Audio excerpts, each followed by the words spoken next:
sant naa si yàlla bu baax. macha allah Yeah. macha allah mais Eric kon ñu ngi koy remercier di ko féliciter bu baax a baax te ñu ngi waaj itam yaakaar naa ni yow di nga ñëw le 30 novembre Côte d'Ivoire. incha allah rabbi ay teg. le 30 Yeah. novembre.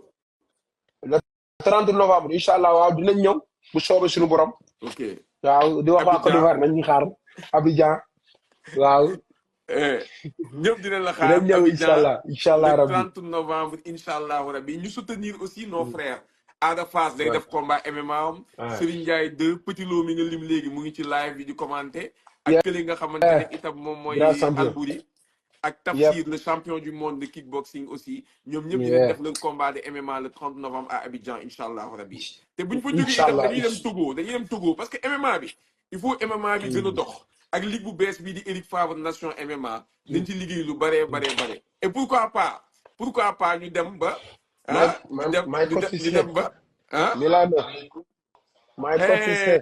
Hey, my friend. Milano. naka def. maa ngi fii léegi c'est bien. da ngay làkk wolof Milano it's good. félicitations. All good. Congratulations. Thank you. Merci. I'm very happy. Merci. Very happy. All good. For you, very happy for all the team. Thank you. ñëpp kontaan nañu. Kontaan nañu. It's nice. Thank you. We're coming to Senegal next week. It's coming Senegal next week. Next week, inshallah, next week. ñu ngi lay xaar. We are waiting you. Very good. Milano moom fidèle xaritu Reug Reug la mooy coach am moo koy accompagner ci lépp. Merci mon frère. Merci toi. Merci beaucoup. Merci à toi aussi machallah. moom mooy suñu docteur bi. Machallah. Bonsoir, ça va bien? Mooy docteur bi. I'm fine. Yeah, good. Mooy docteur bi nga de. waaw kii mooy sunu ki ibbi sunu jim beeg yow. Ok. Machallah. How are you, my friend? Merci beaucoup. Gars yi français bi ndeysaan. Baye Moody Machallah. Ana Ramzi. Ramzi is the room. It's coming now. It's coming. Okay, Yeah, nice. Ramzi. Machallah. Everybody Senegal is knowing. Mais nga ne kan moo ci ànd ak Messi foofu noonu? I don't know, man. Everybody knows Ramzi Senegal. I don't know. Léegi la kan mooy ànd ak Messi? Ki ànd ak Messi non kooku damaa defaloon vidéo rek. Ok. Ramzi. Salaamaaleykum wa rahmatullah. Congratulations. This is the real guy. Good guy. The best of the best. Super proud of him. Thank you for your support, bro. We are I happy, come bro. soon, Senegal. I see all of you guys. Yes. Inshallah. Inshallah. Machallah. Loolu moom mooy team Reug Reug ñi ñoo ko gunge accompagner ko depuis Dubaï di liggéey ak moom liggéey bu am solo machallah. Reug Reug ñu ngi woon ci moment bi am solo. Sénégal ñëpp nag lu ñuy réclamer fu mu toll nii mooy sa fight ak Francis Ngannou. Gars yi nee nañ nag Reug Reug ak Francis Ngannou mais man dama ne loolu jotagul. Loolu bëgguma sax ñu communiquer ci.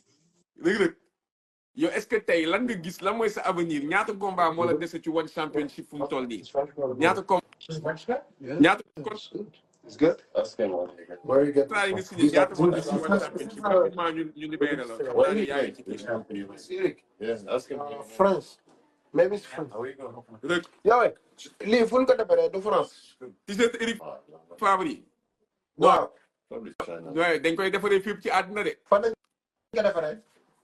xoolal ci étiquette bi am na yu ñuy defaree France am na yu ñuy defaree Sénégal am na yu ñuy defaree Pakistan am na Dubaï mais boobu est-ce que boobu lan la Pakistan. waaw boobu yu Pakistan yi la Pakistan la waaw. exactement comme yow Dubaï nga nekk yu Dubaï yu Pakistan mais lan la gars yi lu ñu wax ci t-shirt yi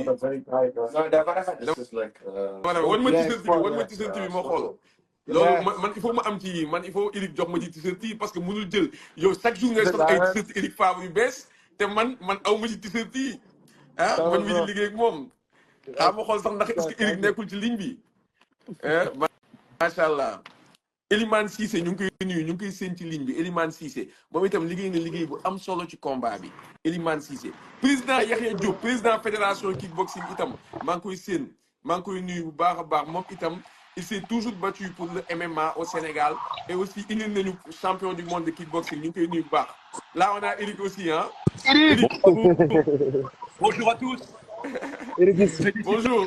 Félicitations, champion. Ouais, merci beaucoup, félicitations. Eric. Là, je suis au studio, tout le monde est très fier, il y a l'euphorie, il y a une ambiance de fou. Les équipes ont travaillé toute la nuit pour soutenir Rogrog, c'est Machallah. magnifique.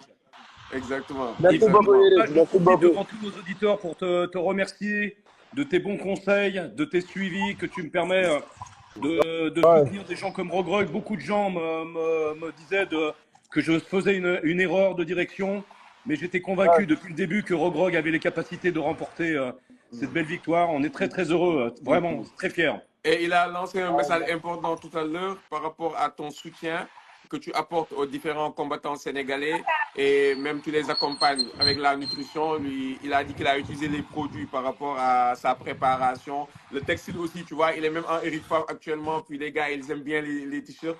Donc, on te passe les mots de remerciement de Greg.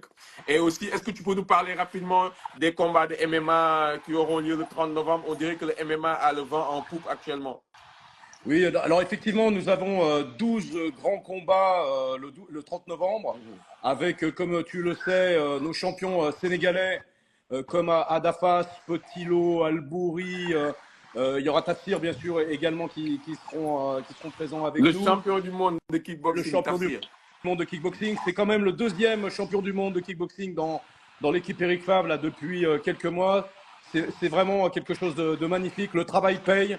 Le travail, bien sûr, de Tafsir, le travail de Rogrog paye. Et les équipes, je remercie toutes les équipes du boulot qu'ils font derrière.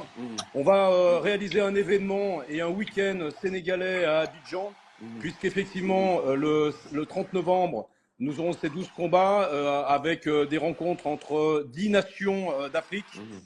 Sur un setup, une scène qui va être hors norme, qui va être du jamais vu, je pense là-bas à Abidjan. On a le soutien de la fédération de MMA à Abidjanaise avec lequel on travaille. Je remercie le président Jackson Tapé pour sa confiance et son aide qu'il nous apporte là dans cette organisation. Ça sera à l'hôtel Onomo, donc dans un lieu privé, très très haut de gamme. Et nous recevrons des personnalités, bien sûr, Rogrog qui sera là en avant-première. Et comme je le disais tout à l'heure, j'ai pas pu le finir mon message. J'arrête pas d'avoir des centaines de messages de la communauté sénégalaise à Abidjan qui nous disent c'est sûr que Rogrog va venir à Abidjan. Je pense le confirmer que Rogrog sera avec nous le 30. Et puis le premier au Eric Fajim pour son face-to-face contre Banyang. Donc voilà, c'est magnifique. Toutes les équipes sont très heureuses. On est fiers de Rogrog. On est fiers de ce qu'il vient d'apporter pour le sport et la jeunesse au Sénégal. Machallah. Et juste un petit mot là. Je sais pas, j'espère que tu n'as pas oublié la promesse que tu avais faite à Regreg. Tu lui avais dit qu'en cas de victoire, 3 points de suspension. Je ne vais pas te dévoiler, mais j'espère que tu n'as pas oublié la promesse que tu lui avais faite au Terroubi quand on s'est vu. Je n'oublie jamais mes promesses et Ibrahima, tu sais très bien que tous les deux, on est complémentaires et que quand bien même j'aurais oublié, tu m'aurais rappelé ça et moi je tiens toujours ma parole. Une la digoon. Kon waaw waaw Machallah. Et c'est plus que mérité. Je vais le faire avec beaucoup de plaisir et beaucoup d'amour en plus. Merci beaucoup. Merci beaucoup. Merci beaucoup. Merci Eric. Merci beaucoup à toi. Merci à vous. Merci. Mais à bientôt. On t'attend le 15 de Rogrog, le 15 à Dakar. Inch'Allah. À la maison. Inch'Allah. Eric le 15 Inch'Allah. novembre kon ngay yegg